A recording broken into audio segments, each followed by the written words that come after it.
لیکن اس نے بھدے سوادر شاہ کی چپتی ہوئی نظروں کو قطن کوئی اہمیت نہیں دی تھی۔ سری ناتھ بڑے اطمینان سے انسپیکٹر سے ہاتھ ملا کر ہیڈ کوارٹر کی عمارت سے نکل آیا۔ انسپیکٹر کی طرف سے معذرت کے الفاظ سن کر اسے بڑی تسکین ہوئی تھی۔ خوشی کے باعث اس پر خفیف سی کپکپاہٹ طاری ہو گئی۔ اسے یقین نہیں آیا تھا کہ وہ شہر کے مرکز میں ایک بینک کو تنہا لوٹنے اور پولیس کی آنکھوں میں دھول جھونکنے میں پوری طرح کامیاب ہو گیا تھا۔ اس کے منصوبے کا دوسرا اور آخری حصہ بھی کسی پریشانی کے بغیر پایہ تکمیل تک پہنچ گیا تھا۔ پیشہ ور مجرموں کی طرح سری ناتھ نے پولیس کو بیوقوف سمجھنے کی غلطی نہیں کی تھی، لیکن ان میں واقعی کچھ لوگ بیوقوف ہوتے ہیں۔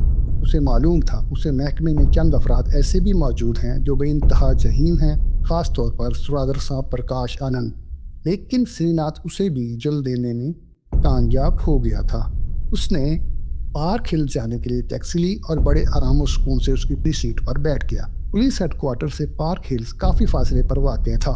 سری ناتھ نے جیب سے پیکٹ نکال کر ایک سگریٹ سلگائی اور ان واقعات کے بارے میں سوچنے لگا جو چند گھنٹے پہلے رونما ہوئے تھے۔ سری ناتھ کا دفتر اشوک بلڈنگ میں واقع تھا۔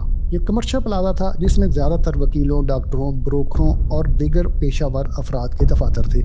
وہ بھی بروکر تھا۔ اپنے پیشے میں ناکامی کی وجہ شاید اس کی ناتجربہ کاری تھی یا پھر اس بحران سے نمٹنے کے لیے سرمایہ کی کمی تھی۔ اس نے کاروبار کا آغاز بھی خاصی رقم سے کیا تھا۔ 4 لاکھ میں اس کی پتنی کی 1 لاکھ کی رقم بھی شامل تھی، لیکن وہ یہ رقم گنوا بیٹھا تھا۔ لیکن اسے اپنی رقم ضائع ہونے کا اتنا افسوس اور دکھ نہیں تھا جتنا بیوی کی رقم برباد ہونے کا تھا۔ اس کی پتنی جو کفایت شعار تھی، اس نے یہ رقم جانے کب سے اور کس طرح سے پس انداز کی ہوئی تھی، مشکل وقت پڑنے پر استعمال کے لیے دی تھی، لیکن اس نے چند سودوں میں وہ رقم داؤ پر لگا دی اور یوں اس رقم سے محروم ہو گیا۔ یہ سب کچھ صرف 2 دن پہلے ہوا تھا۔ گزشتہ رات وہ یہی سوچتا رہا تھا کہ وہ اس مشکل سے کیسے نجات حاصل کرے۔ پہلے اس نے سوچا کہ ان حالات سے اپنی پتنی کو آگاہ کر دے، لیکن وہ اپنے اندر یہ ہمت پیدا نہ کر سکا۔ اس نے پتنی کو وچن دیا ہوا تھا کہ وہ اس کی رقم کو کبھی کسی عام کاروبار میں استعمال نہیں کرے گا، لہٰذا وہ اس پر وشواس کرے۔ اپنی طرف سے اس نے کسی قسم کی بدبیانتی نہیں کی تھی۔ اگر وہ کامیاب ہو جاتا تو اسے دگنی رقم ہاتھ لگتی، لیکن اسے زبردست نقصان کا سامنا کرنا پڑا۔ وہ پتنی کے اعتماد کو مجروح نہیں کرنا چاہتا تھا۔ اسے یہ محسوس ہو رہا تھا کہ اس نے جیسے اپنی پتنی کی رقم چرائی ہو۔ پتنی کے قرضے کا بوجھ اس کے ذہن پر اتنا زیادہ تھا کہ اس نے خودکشی کرنے کے بارے میں بھی سنجیدگی سے سوچا تھا۔ پھر اس نے سوچا کہ یہ بزدلی ہے جو اس جیسے مرد کو شوبہ نہیں دیتی۔ آخرکار اپنا تجزیہ کر کے وہ اس نتیجے پر پہنچا کہ وہ بزدل ہرگز نہیں ہے، بلکہ زیادہ ہی باہمت اور حوصلہ مند ہے۔ اپنی ہمت اور حوصلے پر ضرورت سے زیادہ اعتماد ہی تو تھا جس نے اسے کاروبار میں کامیابی کی بجائے ناکامی سے دوچار کر دیا تھا۔ کاروبار کی دنیا میں مختصر سے تجربے نے اسے سکھا دیا تھا کہ لوگ دوسرے پیشوں کی طرح اس میں بھی بڑے جوئے کھیلتے ہیں۔ اس کے سامنے کئی ایسی مثالیں موجود تھیں کہ کوڑی کوڑی کو محتاج ہونے والے بروکر اپنی ہمت کے بل پر ایک ہی سودے کے ذریعے کامیابی کی منزلیں طے کر لیتے ہیں۔ یہ منصوبہ اس وقت سری ناتھ کے ذہن میں آیا جب وہ بینک میں اپنی آخری پونجی کا ایک چیک کیش کرانے گیا تھا۔ جب وہ کیشیئر کی کھڑکی پر پہنچا تو اس نے دیکھا کہ کیشیئر ایک اکاؤنٹ ہولڈر کو کسی چیک کے بارے میں بتا رہا تھا۔ اس کا لہجہ تیز و تند تھا۔ سری ناتھ نے ارد گرد دیکھا کہ بینک کا عملہ ان کی تکرار کے شورغل سے بے نیاز اپنے کام میں مصروف تھا۔ اچانک ایک خیال اس کے ذہن میں کوندا۔ جب وہ کیشیئر کی کھڑکی کے قریب ہوا تو کیشیئر کے دائیں طرف رکھی ٹرے میں نوٹوں کی گڈیاں دیکھ کر اس کا ارادہ یقین میں بدل گیا۔ بینک کے ملازمین اتنے ہی مصروف ہیں کہ کسی گاہک سے کیشیئر کا جھگڑا ان کی توجہ مبذول نہیں کرا سکا، تو کسی اور معاملے کی طرف دھیان دینے کی ضرورت بھی نہیں ہوگی۔ سری ناتھ نے یہ بھی سوچا کہ یہاں اس کے لیے بینکوں کے مقابلے میں زیادہ آسانیاں موجود ہیں۔ اس نے بڑے اطمینان سے بینک کے پورے ماحول اور کیشیئر کی ایک ایک حرکت کا جائزہ لیا۔ جب بھی کوئی چیک کیشیئر کے پاس آتا تو وہ سر جھکا کر اسے غور سے دیکھتا، جمع کرانے کی رسید کا جائزہ لیتا اور پھر پاس بک پر ایک نظر ڈالتا، پھر اس کے بعد اس شخص کی طرف متوجہ ہوتا۔ سری ناتھ نے سوچا کہ جب کیشیئر کو اس کی طرف اور اسے کھڑکی پر کھڑے آدمی کے ہاتھ میں پستول نظر آئے گا جس کا رخ اس کی طرف ہو تو معاملہ زیادہ مشکل نہیں ہوگا۔ اس کا ذہن تیزی سے کام کر رہا تھا۔ ڈاکے کے بعد دوسرا مرحلہ فرار کا تھا۔ خاص طور پر بڑے بینک میں جہاں کافی تعداد میں لوگ جمع ہوں، وہاں آسانی سے لوگوں کے درمیان سے ہوتے ہوئے گزرا جا سکتا تھا۔